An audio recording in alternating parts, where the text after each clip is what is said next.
الناس دايما بتسأل اشتري ايفون ولا اندرويد. في ناس بتقول اشتري الاندرويد عشان ارخص واحسن، في ناس بتقول اشتري الايفون عشان النظام. بس في الفيديو ده انا هوضح لك كل حاجه وهقول لك الحقيقه. اول حاجه هنتكلم من ناحيه النظام والتجربه. فانت عندك الايفون بيشتغل بنظام iOS، وده نظام مقفول ومستقر، بس نادرا لما بيحصل فيه مشاكل او يعلق. اما الاندرويد هو نظام مفتوح، فانت تقدر تتحكم في القائمه والسيم وتحمل اي تطبيق من بره المتجر، وكمان بيديك حريه اكتر.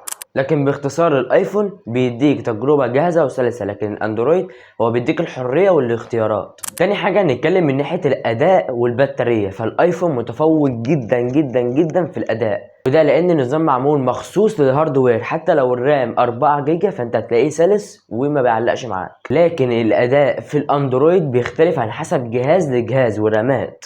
اما البطاريه في الاندرويد تتفوق في اغلب الاجهزه اللي نازله جديده اللي هي شحنها بتعدي 60 واط. الايفون بطاريته كويسه، بس المشكله في وقت شحنه بيقعد يطول قوي في الشحن. تالت حاجه هنتكلم من ناحيه الكاميرات والاستخدام.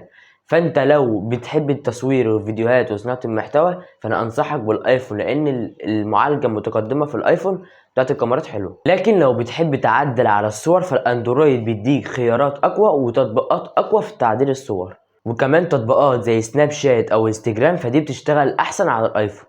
رابع حاجه هنتكلم من ناحيه السعر والاختيار. فانت عندك الايفون سعره ثابت وغالي، بس بيعيش معاك سنين، وكمان تحديثاته شغاله من 5 سنين ل6 سنين. ولكن الاندرويد بيبدا من اسعاره قليله، يعني لو معاك ميزانيه محدوده فالاندرويد هو الانسب ليك. لكن لو انت بتدور على تجربه فخمه وثابته فهو الايفون هو اختيارك. لو الفيديو ده فادك دوس لايك واشتراك عشان اللي جاي اقوى. هقولك على حاجات في موبايلك محدش يعرفها.